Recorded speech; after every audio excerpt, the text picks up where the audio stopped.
Hold on tight for the next hour.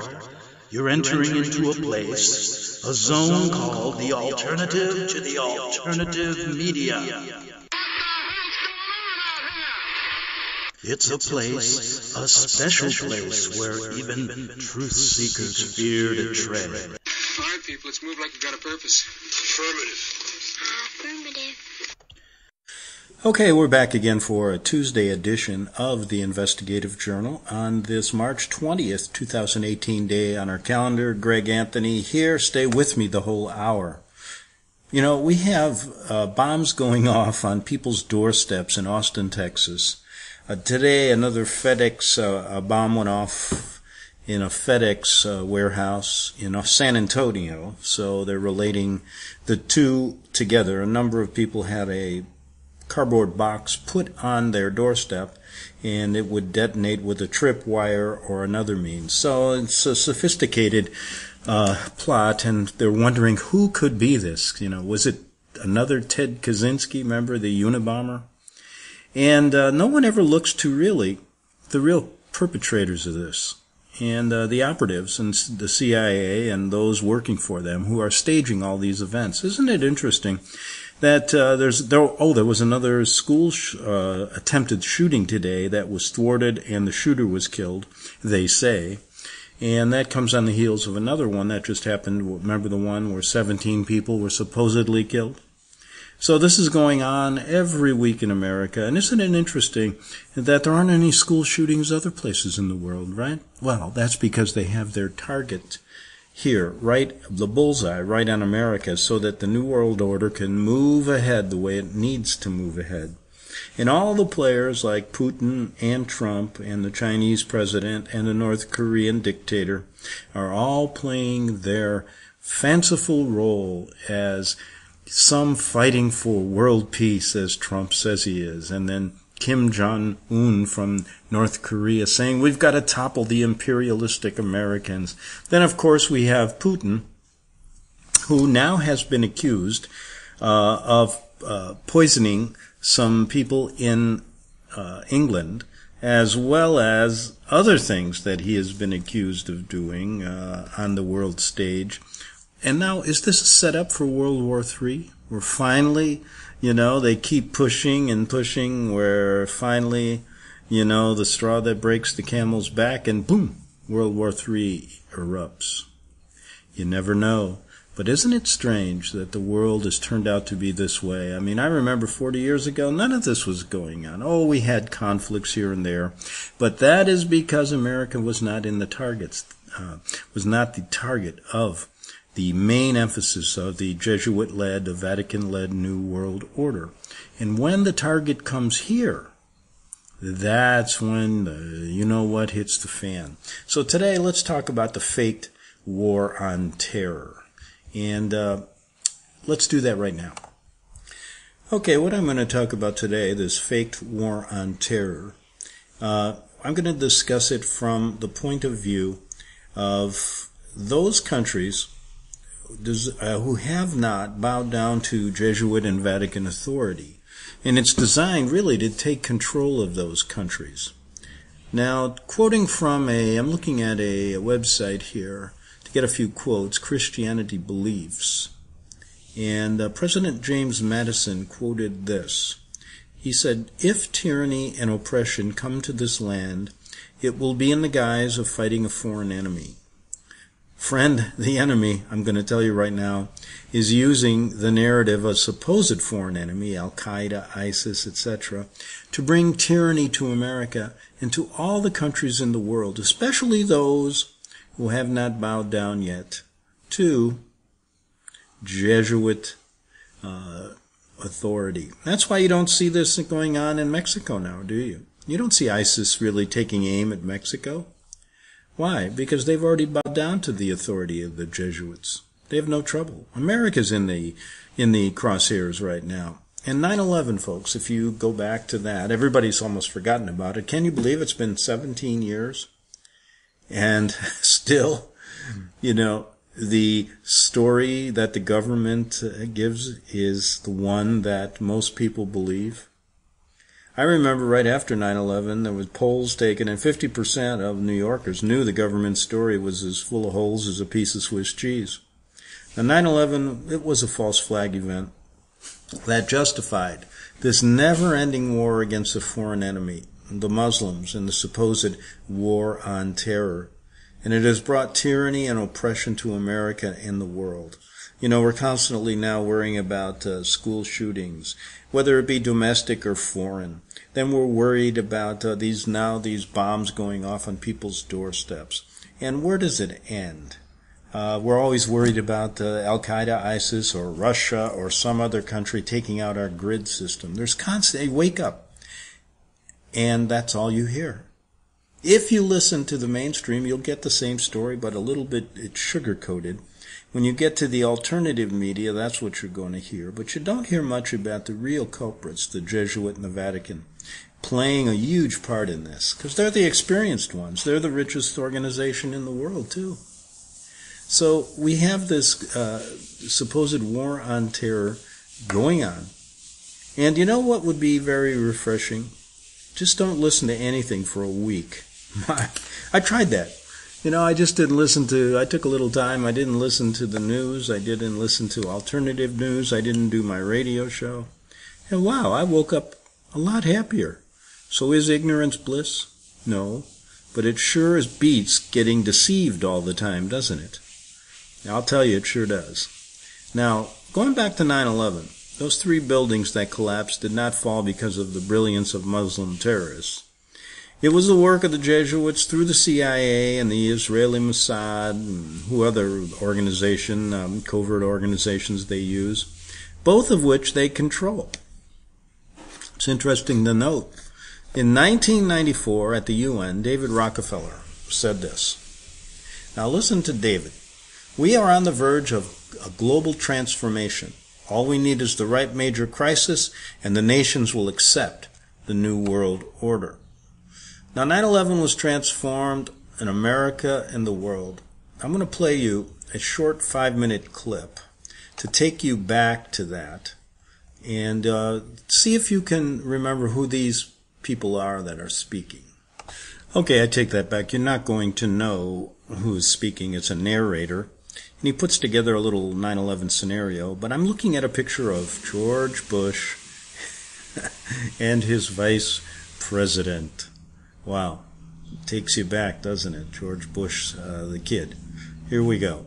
And the military combat trained pilots on 4 commercial aircraft before flying those planes wildly off course for over an hour without being molested by a single fighter interceptor. These 19 hijackers, devout religious fundamentalists who like to drink alcohol, snort cocaine, and live with pink-haired strippers, managed to knock down 3 buildings with 2 planes in New York. While in Washington, a pilot who couldn't handle a single-engine Cessna was able to fly a 757 in an 8,000-foot descending 270-degree corkscrew turn to come exactly level with the ground, hitting the Pentagon in the Budget Analyst Office where DoD staffers were working on the mystery of the $2.3 trillion that Defense Secretary Donald Rumsfeld had announced missing from the Pentagon's coffers in a press conference the day before, on September 10th, 2001. Luckily, the news anchors knew who did it within minutes. Osama bin Laden. The pundits knew within hours. Osama bin Laden. The administration knew within the day. Terrorists who committed these acts, and those who harbor them. And the evidence literally fell into the FBI's lap. That a hijacker's passport was found blocks from the World Trade Center crash site, if you can believe that. But for some reason, a bunch of crazy conspiracy theorists demanded an investigation into the greatest attack on American soil in history. That investigation was delayed, underfunded, set up to fail, a conflict of interest, and a cover-up from start to finish. It was based on testimony extracted through torture, the records of which were destroyed. It failed to mention the existence of WTC-7, Able Danger, P-TECH, Sibel Edmonds, OBL and the CIA, and the drills of hijacked aircraft being flown into buildings that were being simulated at the precise same time that those events were actually happening. It was lied to by the Pentagon, the CIA, the Bush administration, and as for Bush and Cheney, well, no one knows what they told it because they testified in secret, off the record, not under oath, and behind closed doors. It didn't bother to look at who funded the attacks because that question is ultimately of little practical significance. Still, the 9/11 Commission did brilliantly answering all of the questions the public had, except most of the victims' family members' questions, and pinned blame on all the people responsible, although no one so much as lost their job, determining the attacks were Failure of imagination. because Nobody in our government, at least, and I don't think the prior government could envision flying airplanes into buildings. except the Pentagon, FEMA, NORAD, and the NRO. The DIA destroyed 2.5 terabytes of data on Able Danger, but that's okay because it probably wasn't important. The SEC destroyed their records on the investigation into the insider trading before the attacks, but that's okay because destroying the records of the largest investigation in SEC history is just part of routine record keeping. NIST has classified the data that they used for their model of WTC7's collapse, but that's okay because knowing how they made their model of the collapse would jeopardize public safety. The FBI has argued that all material related to their investigation of 9/11 should be kept secret from the public, but that's okay because the FBI probably has nothing to hide. This man never existed, nor is anything he had to say worthy of your attention, and if you say otherwise, you are a paranoid conspiracy theorist and deserve to be shunned by all of humanity. Likewise him, and her, and her, and her, and him. Osama bin Laden lived in a cave fortress in the hills of Afghanistan, but somehow got away. Then he was hiding out in Tora Bora, but somehow got away. Then he lived in Abbottabad for years, taunting the most comprehensive intelligence dragnet employing the most sophisticated technology in the history of the world for a decade, releasing video after video with complete impunity and getting younger and younger as he did so, before finally being found in a daring SEAL team raid which wasn't recorded on video, in which he didn't resist or use his wife as a human shield, and in which these crack special forces operatives panicked and killed this unarmed man, supposedly the best source of intelligence about those dastardly terrorists on the entire planet. Then they dumped his body in the ocean before telling anyone about it. Then a couple dozen of that team's members died in a helicopter crash in Afghanistan. This is the story of 9/11, brought to you by the media which told you the hard truths about... His head could be seen to move violently forward. And... They took the babies out of incubators. And... Mobile production facilities. And... The rescue of Jessica Lynch. If you have any questions about this story, you are a batshit, paranoid, tinfoil, dog-abusing baby hater, and will be reviled by everyone. If you love your country and or freedom, happiness, rainbows, rock and roll, puppy dogs, apple pie, and your grandma, you will never ever express doubts about any part of this story to anyone. All right, so you kind of get the point, don't you, after listening to that 5 minutes, regarding what happened 18 years ago that basically made Muslims the enemy of America, to justify this endless war against Muslim countries, to pit the East against the West. And the idea is that, the Jesuits had control of Osama bin Laden, and they have control of Muslim countries now. So what I'm getting at is all these leaders work together. They just play different parts. And as you see, the presidents that are selected, Bush, and of course we have Obama, then Trump, they all are put in there already knowing their script, where they're at in the course of history. And each one had their little role to play. And so when they meet, behind closed doors, they're all on the same team, no matter what party they're in. And then when they meet on the world stage, they're all on the same team as well, just playing different roles. Now, we talk a lot about, and what I'd like to do before we get back to the war on terror, we talk about the Jesuits a lot as and the Vatican as the beast in Revelation 13, and which causes the world to worship the Antichrist beast in the New World Order, which is the Vatican. And we gloss over that a lot. And then there's a lot of different people with different explanations. And I found one here that I thought might be interesting to go over. It's by End Times Deceptions.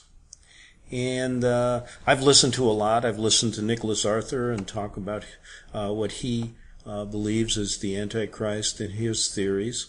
And I've listened to others, too, and many others. And so I thought we'd give this gentleman a chance to talk. And I'll read something he wrote. He said, up until the 20th century, the saints taught the historical fulfillment of prophecy, and the great theologians of the 16th to 20th centuries wrote the Bible commentaries explaining the historical fulfillment. But since then, the futuristic deceptions of the Jesuits of Rome have taken hold and are now deceiving the majority of believers. I think most people would agree with that listen to this show anyway. But what this gentleman teaches, he says, in his prophecy studies is not just interpretatory, he says, interpretation. These great theologians documented it in painstaking detail, so it's not just his theories. And he's talking about Albert Barnes' notes on the New and Old Testaments, the People's New Testament Commentary by Barton Jones, 1891, John Calvin's commentaries in 1564, Adam Clarke's commentary on the Bible in 1826, the Geneva Bible with commentaries from the Protestant Reformers leaders 1599, Henry Grattan Guinness 1881, John Gill's exposition of the entire Bible 1809, and Jameson Fawcett Brown commentary, critical explanatory on the whole Bible 1871, Matthew Poole's commentary on the Holy Bible 1679, and John Wesley's Bible Notes 1765. Boy, these guys were busy back then, during the 1700s, even back to the 1500s, doing huge studies on the Bible. What happened to the 21st century and the 20th century studies? Are there just as many? Are they just as good? Or are they all filled with Jesuitical thinking, with the idea of the Antichrist coming in the future, futurism, right? Maybe that's what's happened. Maybe they control the educational system. Because it's crazy. There was a lot written back then, but I don't see much written like this anymore. Now this gentleman says, I am just blessed to stand on the shoulders of these great theologians who have taught me so much about the world of Jesus Christ. And he says, I've merely put their explanations into a concise study to help you see the fulfillment. So, if you don't agree with him, go to these people I just read and read their commentaries and see what you think. Go to the source, correct? Let me go to the source here and check what time it is. We've got about 7.5 minutes. So, in this first half hour, sadly, the enemy has caused their witness to be pushed aside. And who is that enemy, folks? Tell me? Yes, I can hear it loud and clear. The Vatican-led Jesuit New World Order. And they have propped up, false prophecy teachers to deceive at the end times. Deceive who?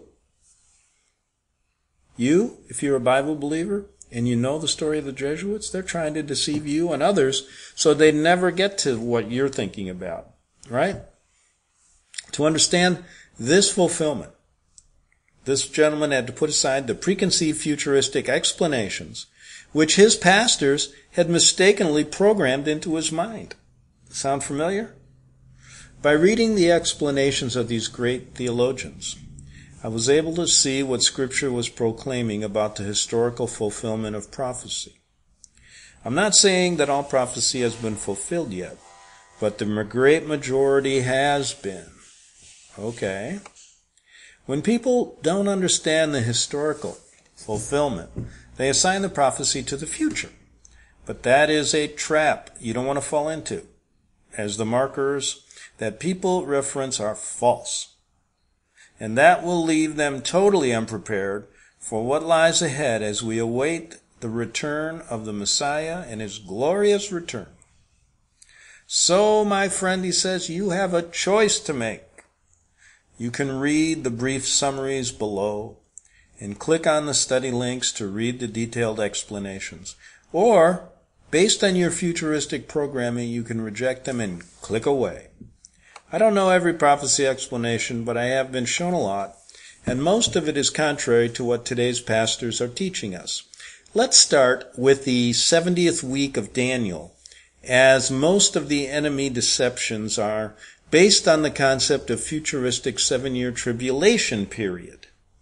Okay, now I've learned a little bit about the 70th week from listening to Nicholas Arthur, so let's see, and I've kind of forgotten probably more than I should have, so let's see if this is in tune with him, and maybe if he's listening, he can chime in and let me know. But the 70th week of Daniel was fulfilled on time after the 69th week, from 27 to 34 A.D., when the Messiah and his disciples confirmed with the Jews for 7 years that he was the promised Messiah who ratified the everlasting covenant as the Passover lamb. After the 70th week of Daniel was over, the gospel was also shared with the Gentile nations, so that the temple of Messiah would be made up of Jews and Gentiles. I'm made up of a Jew and a Gentile. I'm half Jewish, half Gentile. But I guess if your mother's Jewish, then you're all Jewish. Okay. In the 60th century, the Jesuits of Rome sought to counter the Reformation by creating the narrative about one man, Antichrist, as supposed end times 70th week of Daniel, to try to deflect blame away from the Pope of Rome, as the Protestant reformers had rightly identified them as the son of perdition of 2 Thessalonians 2 and the Antichrist beast of Revelations 13. Are you following me? Okay. Keep listening. The saints did not believe the Jesuit deceptions for hundreds of years, but sadly today it is now accepted by most Christians and Protestants. Why?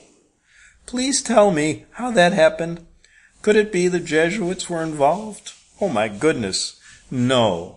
We don't want to blame those good educational fathers, do we? Those innocent priests who walk with their hands folded all the time, with their rosary in hand, saying hearing your confessions and wanting you to have salvation. Oh my goodness, we couldn't do that, could we? But read the 70th week of Daniel Bible Study series. Okay. Which proves the historical fulfillment, showing that the concept of supposed end time 7-year tribulation period is a deception by the enemy Jesuits. Once you understand the true fulfillment of the 70th week of Daniel, many of the Jesuit other deceptions just fall apart by the wayside, for they are based on it. That includes the fulfillment of the prophecies in Revelation, which the enemy has caused people to believe will be fulfilled during the last half of the supposed futuristic 7-year tribulation period. Interesting. The Messiah proclaimed in Revelation 1:1 that the things that he was describing would take place shortly, and indeed they were, as the sealed judgments began immediately. Oh, that's going to be interesting. Why don't we go back to that in the second half hour? So I got about 2 minutes here, and I did want to mention this. I've been representing a company called, they're Hemp for Health, and boy, you ought to get on the bandwagon. I've been using it now, hemp, for about a month and a half, and it's really helped me a lot. It's helped me with my IBS symptoms, problems that I had, and I'll tell you, I feel a whole lot better. So try it. It's only 3 drops a day. You can buy it in different small bottles. And if you call me or you email me, better yet email at gregbeacon@gmail.com. That's G-R-E-G, B like boy, E-A, C like cat, O-N @gmail.com. And I'll give you all the information you need to buy some of the best hemp products on the market. Oils that have been lab tested. They're strong, they're good, they're not hallucinogenic, so you're not going to get that THC high that you get with marijuana. They're purely used for medicinal purposes, and they're legal in all 50 states in Mexico and Canada. Yep, so you have no problems with anything. Now, did you know that hemp was used to make the first American flag, and that there are about 25,000 different uses of it, and the government used to say, that's bad stuff. Recently. Now, back in the old days when we were just formed, a farmer used to get fined and could be jailed if he didn't grow hemp. Yep, it's used for all ropes on shipping. Thomas Jefferson grew it. George Washington grew it. So if they can grow it, you can use it to save yourself and save your health. Contact me, Greg Anthony, that's gregbeacon@gmail.com. And also, if you want to, only if you want to, now I'm not forcing you to do anything, you can sell it to your best friends. You can sell it to your family members, help them out. In fact, I just got my brother a bottle of it, and it'll really help you out. So try Hemp for Health and Wealth. Join the Hemp Revolution. We'll be back in 3 minutes on the Investigative Journal.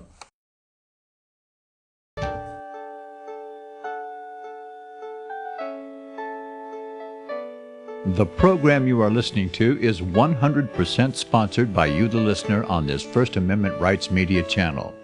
You will notice that there are few commercials on this radio network. There's a good reason for that. Corporate advertising dollars come with strings that limit program content. So without your help, these programs cannot continue on internet or our several affiliates. If you benefit by the educational law programs, we ask you to give. If you are admonished or nurtured by the Bible and ministry programs, we ask you to give. If some voice a cause that you are passionate about, we ask you to give. If you believe in any of these, we ask you to support them as you would a missionary on a continual basis, as if giving a tithe for missionary radio. These programs are not commercially viable and must be supported by those faithful to the cause of truth. Look for the button to sponsor your favorite programs at our listen and schedule pages on the internet. Then, when you subscribe, we will send you the last quarterly MP3 CD of that program immediately, and continue to do so with each new quarter. We will also give you unlimited archive access to all of our programs. We're asking you to give much less than a tithe, so that you may also send support directly to a particular program host, cause, and anywhere else the Spirit may lead you. Do all to the glory of our God and Creator, for His holy nation, the only kingdom that will last forever. Thank you for listening.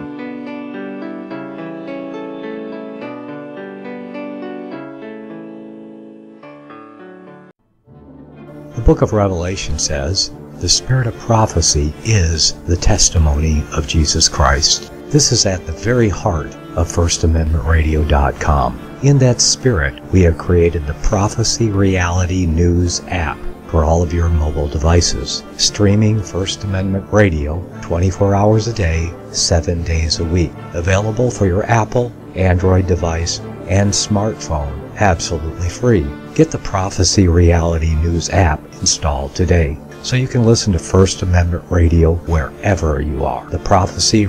Hi, Greg Anthony here from the Investigative Journal, and I've never steered you wrong before when it comes to talking about the truth regarding your political and social worlds you live in.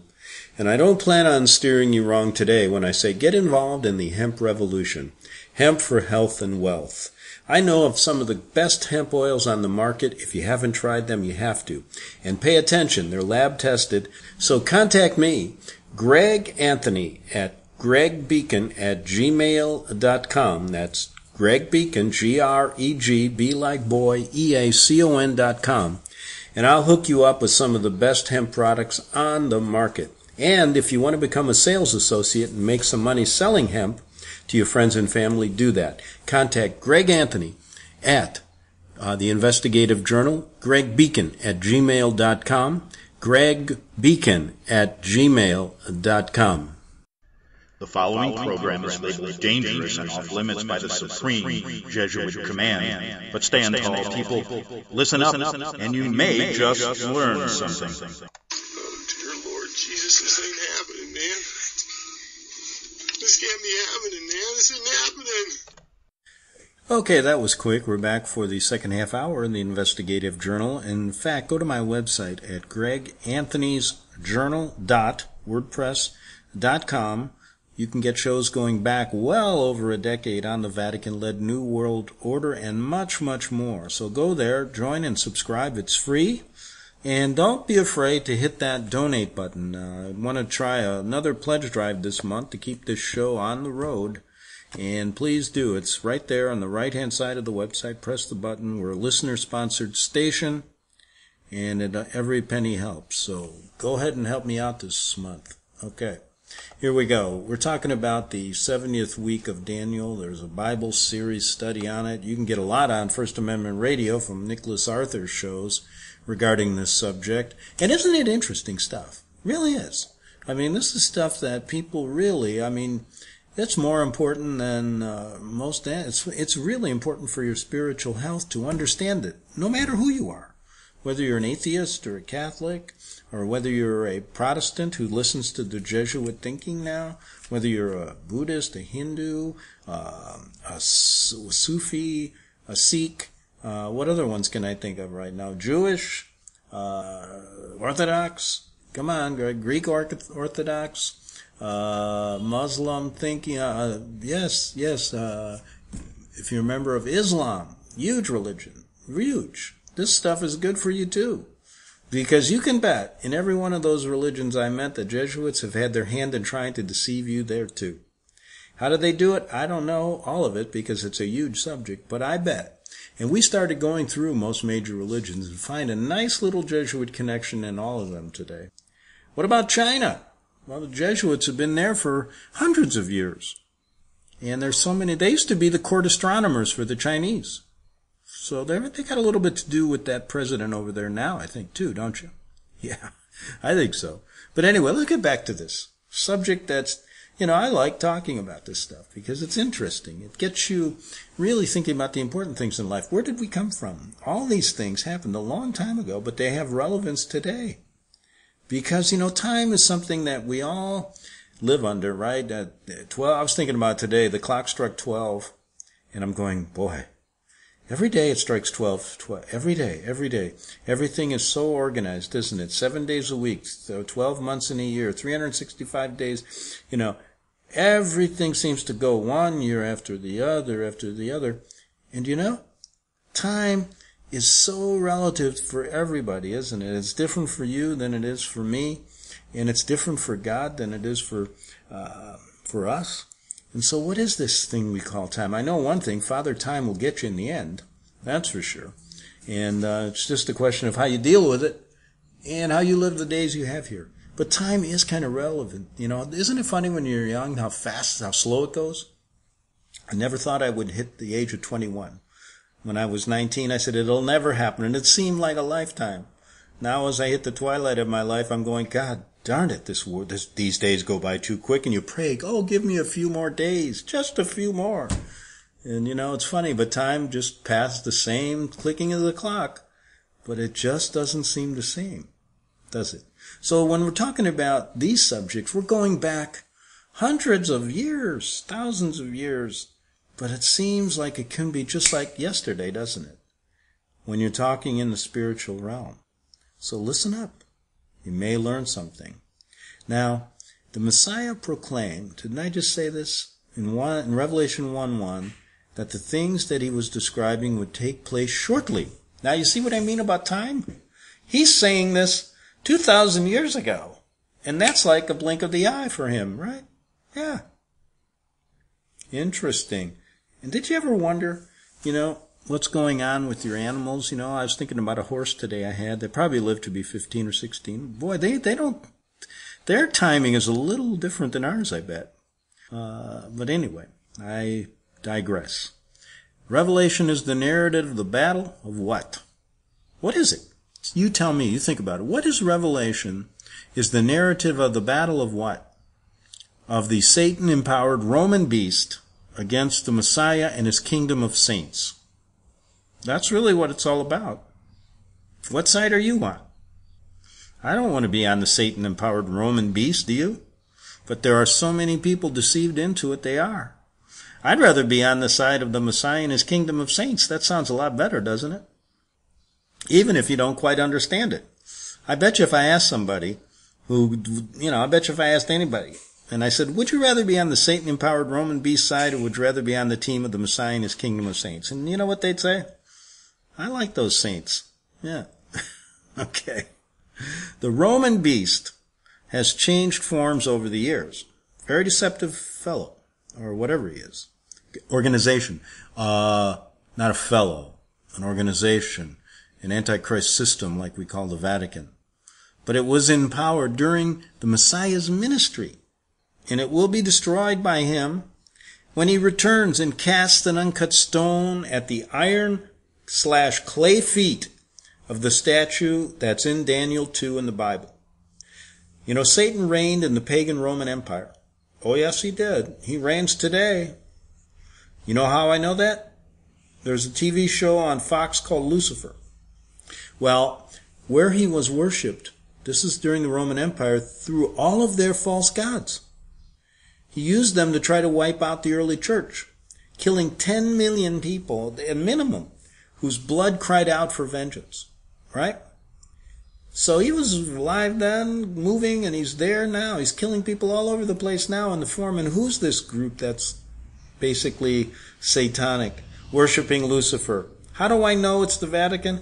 Well, if you listen to their Easter ceremony. Now, the Vatican official language is Latin. And not many people study Latin. I remember when I was in high school, we still had to study Latin. Yeah, that was one of the languages you study. Nobody does it anymore because they go, well, who speaks Latin anymore? Well, the most powerful organization in the world, that's their language. Better, might be worth learning. Although I never did. Although I did take a Latin class. I was thinking to myself, why am I taking this class when I was in high school?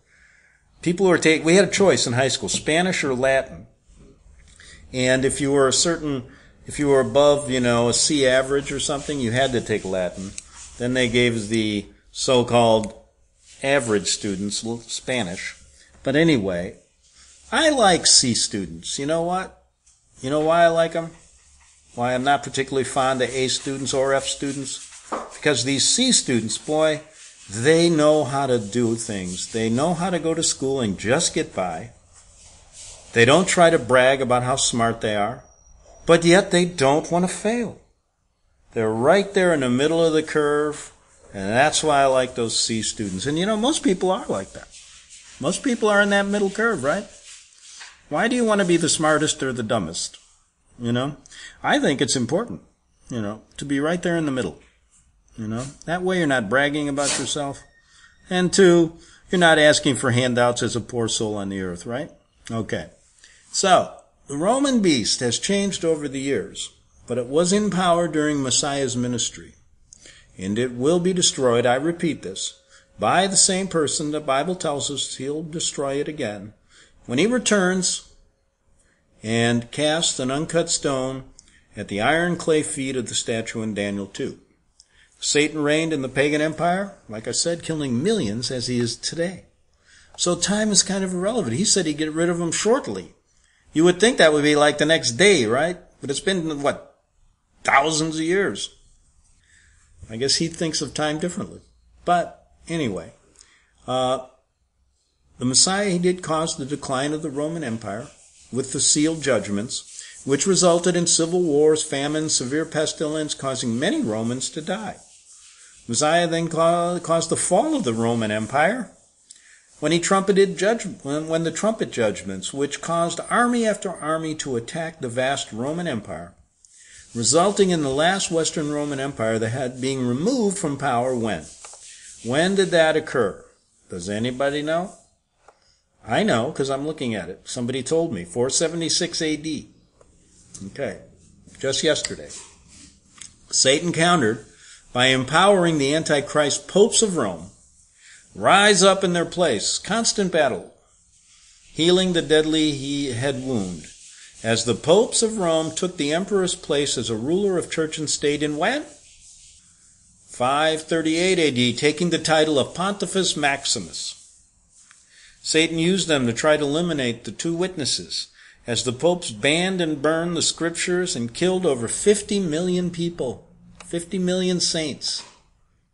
The Messiah exacted vengeance and caused the Roman Catholic Church to lose power through the Protestant Reformation and then through the first 4 bowl judgments, as he caused the Catholics of France and Spain, who had obeyed the popes, ordered to slaughter the saints, to be killed during the French Revolution and Napoleonic Wars.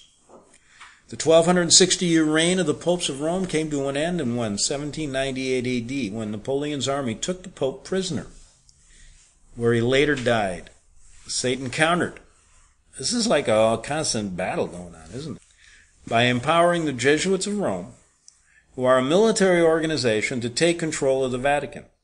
The Jesuit general, the Black Pope, who's the false prophet, controls the White Pope.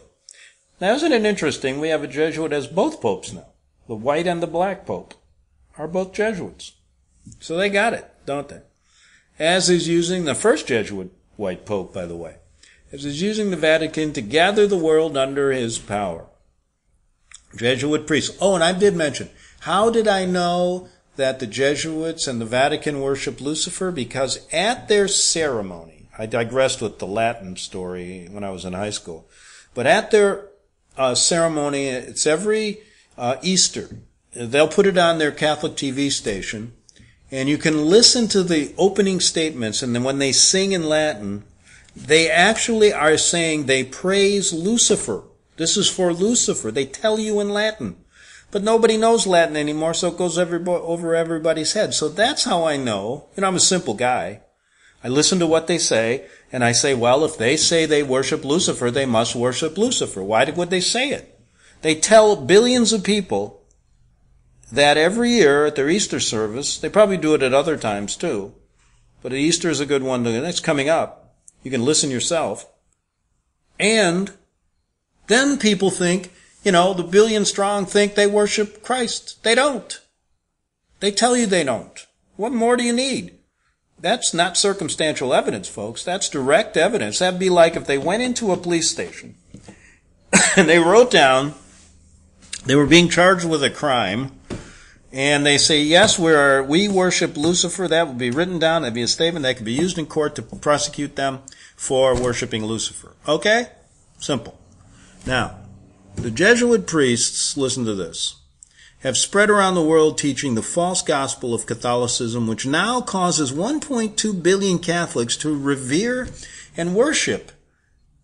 I always love that day when they put that ashes on your forehead. Remember that when you were a kid? If you didn't grow up Catholic, you don't know what I mean. It's Ash Wednesday. Why they picked Wednesday, I have no idea. Maybe because back then we used to not be able to eat fish on Friday, so they make you put ashes on your head on Wednesday. But that was Ash Wednesday. Now that is a crazy thing to do, to put that black mark on your head. And then they told you as a kid, you better not erase it. Don't wash it off, And I'd go, oh good, I don't have to wash my face tonight.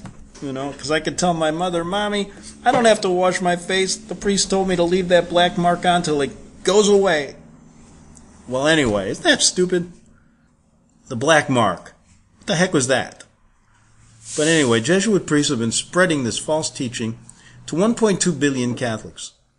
And they obey the Antichrist Pope in Rome. They got to have somebody at the top, so they put the guy up there. They also gather intelligence in these countries, taking the confessions of leaders to use that information to control people and take control of countries. They use blackmail.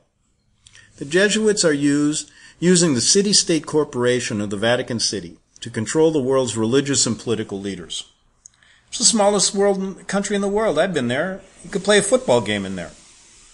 And, that's about how big it is. It is using its city-state corporation of the City of London. And remember when that became legal? During the time of Mussolini, when they had a concordat with that dictator.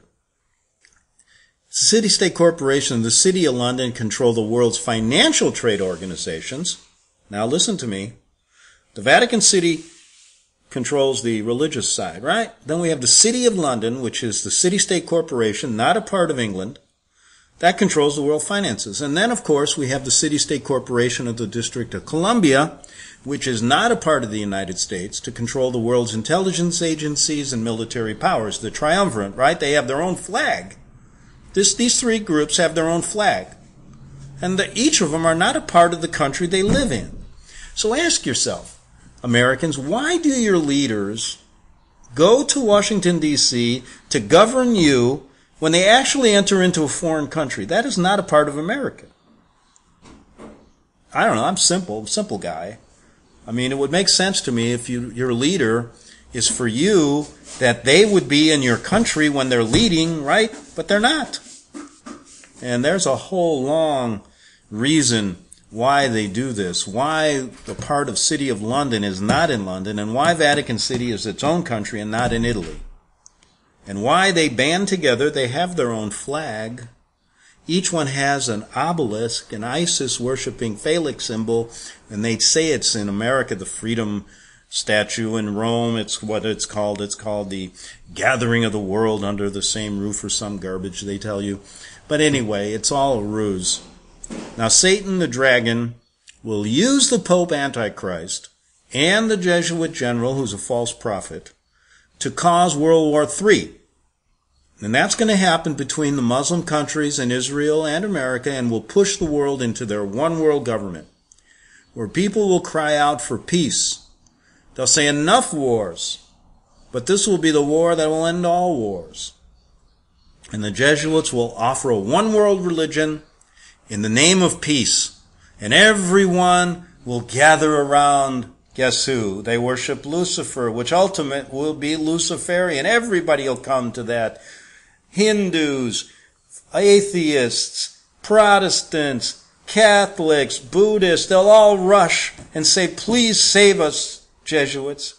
And they'll say, yes, but you got to worship what we worship. And they won't tell you who it is, but it's going to be Lucifer. And they will cause the Pope to act as a savior of sorts. That's what they're going to do. And this war is going to precipitate this. He's a savior for you, proclaiming that the Vatican had been preparing for this world financial collapse for years. Yeah. You know why? They've been hoarding and stealing your money for hundreds of years. That's how they're preparing for it. No doubt they will have the Pope issue an order, giving people the choice of joining him. Perhaps giving people an RFID chip, something like that, or a tattoo, to be able to buy and sell in their new financial system. There won't be any dollar, there won't be any peso, there won't be any lira, there won't be any euro. It's all going to be one. By doing that, they will draw the whole world under the power of this Antichrist Pope, causing many to revere him and obey his right hand, his orders, and revere him having the mark on your forehead. And if you don't revere and obey the Pope, you won't have the mark of the beast, and you will be cut off from their financial system, so you cannot buy and sell. It's going to be that simple. The seventh bowl is the formation of the one government, one world government, in which the Jesuits of the great city of Rome will control the world through their 3 city-state corporations, which I've mentioned, City of London, District of Columbia. And in the midst of the sixth bowl, Messiah proclaimed that he will return as the thief in the night. Yes. So this is what Christians talk about. They talk about this return, this thief in the night coming back. Paul told us that the wise won't be cut off guard by his return, but the deceived will. He said our Messiah will return to destroy his enemies, taking the Antichrist Pope and false prophet Jesuit general captive. Now read the Revelation Timeline Decoded Bible Study series. There's one of those out there. Good to see they're still writing these things, because most of them were written 300, 400 years ago. Now all you hear is the Jesuit stupidity. But to see the fulfillment of the seals, the trumpets, the bowl, the little book of Revelation 10, the 2 witnesses of Revelation 11, Mystery Babylon the Great in Revelation 17, and much, much more. And you will learn we are on the Revelation fulfillment timeline, this timeline that makes absolutely no sense to us. Seems like it's never going to happen, but in the terms of what God has said, it's going to happen shortly, and he said that 2,000 years ago maybe. So he doesn't work on the same time frame we do. And what will happen next as we wait this return of the glorious Messiah in Christianity? What do the Christians really, or did the founding Protestant reformers talk about? Maybe people mistakenly point to an Islamic Antichrist, and the Muslims do play a significant role in prophecy, but Islam is simply a daughter of the harlot of Rome. Oh, that's a subject I love. And I love it because, and we're about 3 or 4 minutes, don't want to go over like I did yesterday. I love it because there's so much evidence that Rome has created Islam. They created Muhammad. They created this religion for what? To constantly have now the final battle. They were always battling. But when you really start looking into the evidence that shows you that, it's incredible. It's a great story. And it puts a lot in together of what we're seeing today, this strife between Muslims and Christians. But they did, what did they do? Islam is a daughter of the harlot of Rome. The Roman bishops helped write the Quran and prop up the illiterate Muhammad. He couldn't write as the prophet of Islam. His mother was a devout rich Catholic. They did this to use the Muslims to kill Jews and the saints and the Christians, to conquer territory, kill their enemies, and to capture Jerusalem. They did it to deceive Arabs, as the saints were spreading the gospel around the world. So they're deceiving the Arab people just like Christians are being deceived.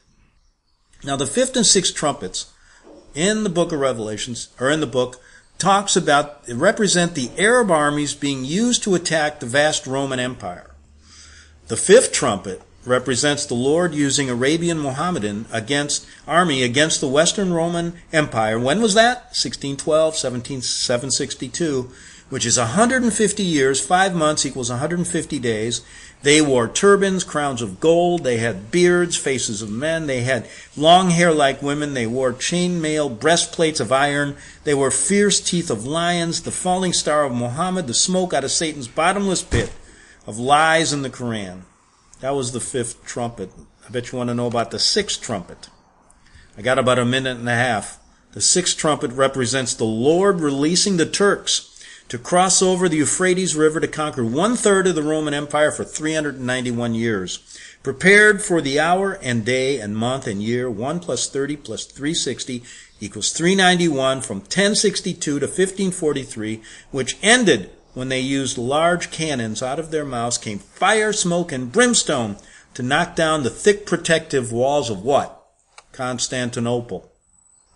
So you see, studying this stuff just isn't a study into spirituality. It's a study in the history, what has really occurred, and its spiritual equivalents. Isn't that interesting and fun? I mean, doesn't it feel alive? Better than just the same mundane things we think about every day? Yes. And that's why people come to this show. And that's why, no matter how tough it gets, no matter how few people listen, no matter how many are out there, somebody has to talk about the Jesuit Vatican New World Order and what they're all about. And I said a long time ago on my show that I would stop doing it when there were many, many people talking about it. But unfortunately, that's not the case. And so I have to go on, and I have to go on somehow. So don't be afraid to hit that donate button. See how I kind of segued right into that? You know, it's pretty cool. But anyway, you know what I mean. Yeah, if you got $5, $10, that's fine. Help the show along. Hit the donate button. Go to greganthonysjournal.wordpress.com. You won't regret it. I promise you. We'll be back tomorrow on the Investigative Journal with more trumpet sounding. Back tomorrow. Since the beginning of time, kings have sought it, nations have fought for it. It has been traded, it has been borrowed, it has been purchased, it has been stolen. There's a reason for it. To secure the blessings of liberty to ourselves and to our posterity. Invest with the security of gold and silver. Call Discount Gold and Silver Trading at 1-800-375-4188 or visit discountgoldandsilvertrading.net. Listen to Financial Survival with your host Melody Cedarstrom right here on FirstAmendmentRadio.com at 4 p.m. Eastern or 1 p.m. Pacific Time. Visit discountgoldandsilvertrading.net or call Discount Gold and Silver Trading at 1-800-375-4188. Toll free 1-800-375-4188.